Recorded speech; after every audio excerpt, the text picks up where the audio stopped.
सो बेटा हुण आपां टेबल करना है, ठीक है। दिस इज़ योर आउटपुट 0 तो लैके 8 तक, ठीक है।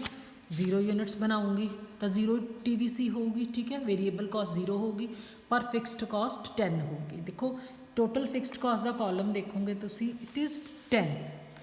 चाहे तुसी 0 प्रोडक्शन करो, चाहे तुसी 5 करो, तो चाहे मैक्सिमम 8 करो। कारण की है देखो, सिंपली एग्जाम्पलीफाई करो। मान लो तुसी कोई कमरा है तुहाडे कोल, तुसी उहनूं रेंट ते दिता होया सी, ठीक है।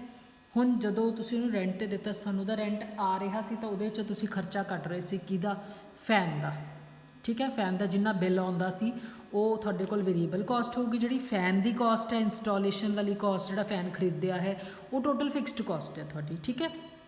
हुण अगर वो तुहाडा कमरा किराए ते नहीं चढ़ रहा, थानू आ कॉस्ट तो पै ही रही है ना, टोटल फिक्सड कॉस्ट, क्योंकि फैन तो उत्थे इंस्टॉल्ड ही है। जिस दिन उस कमरे का किराया आना बंद हो गया, उसे सेम डे तो थोड़ी जिहड़ा फैन है वो बिक नहीं ना जाना। So total fixed cost is irrespective of its ਉਹਦੀ वर्किंग ਦੇ ਨਾਲ फिक्सड कॉस्ट का कोई भी रिलेशन नहीं ਹੁੰਦਾ। ਤਾਂ ही आउटपुट है जिहड़ी 0 तो शुरू की गई है, ताकि कॉन्सैप्ट है जिहड़ा प्रॉपर समझ आवे। चाहे कुछ भी प्रोड्यूस ना करो, ठीक है, कॉस्ट तां भी 10 है। 1 प्रोड्यूस करोगे तां भी 10, 2 करोगे तां भी 10, 3 करोगे तां भी 10 एंड सो ऑन। देखो हुण इदां ही हुंदा ना बच्चे, जदों बेसिकली की हुंदा है, मान लो एक फैन है, जो नीचे एक बंदा बैठूगा तो एक दे नाल उहदी कॉस्ट जिहड़ी डिवाइड होगी, ठीक है। जो नीचे 2 बैठणगे तो 2 नाल होगी, 10 बैठणगे तो 10 नाल होगी। फिक्सड कॉस्ट तो सेम ही रहनी है, पर जदों असीं उहनूं एवरेज फाइंड आउट करांगे, इत्थे आके फाइंड आउट करांगे, तो फिर की है वो आउटपुट कॉस्ट पर यूनिट है जिहड़ी वो की होगी, रिड्यूस होगी। सो फस्ट अपने कोल की सी TFC प्लस TVC। इट मीनस असीं इन्हां दोनों कॉलम्स नूं प्लस करांगे तो साडे कोल की आ जूगी, TC आ जूगी। 10 + 0 10, 10 + 10 20, 28 34 38 42 48 56 एंड 70, ठीक है। हुण एवरेज फिक्सड कॉस्ट का मेरे कोल की फॉर्मूला सी बच्चा, TFC डिवाइडेड बाय आउटपुट, ठीक है। इस कॉलम नूं मैं इस आउटपुट के कॉलम नाल डिवाइड करना है। 10 डिवाइडेड बाय 0 छोड़ देना है। Then 10 divided by 1 10, 10 divided by 2 5, 10 divided by 3 comes 3.3, 10 divided by 4 2.5, 10 divided by 5 2, then 1.6, then by 7 1.4, then by 8 1/2। ABC किद्दां find out करोगे, इस TVC कॉलम नूं हुण आउटपुट नाल डिवाइड करना है। फस्ट कॉलम इत्थे ABC का चाहे रख लो, चाहे छोड़ दो, 0 डिवाइडेड बाय 0 है, what ever is your will, है ना। सो 10 divided by 1 10, 18 divided by 2 9, 24 divided by 3 8, then this 28 divided by 4 7, then 6.4, then 6.3, then 6.6 and 7.8। Next बेटा AC का कॉलम नूं फाइंड आउट करन दे 2 तरीके ने।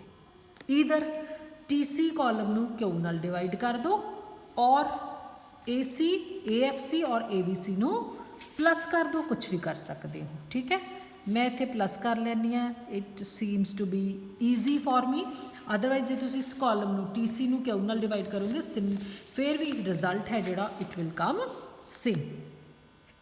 9.5 8.4 8 8 9, राइट। MC मार्जिनल कॉस्ट किवें निकलती है, MC का की फॉर्मूला है TC n minus TC n minus 1, और MC is equal to delta TC divided by delta Q, ठीक है।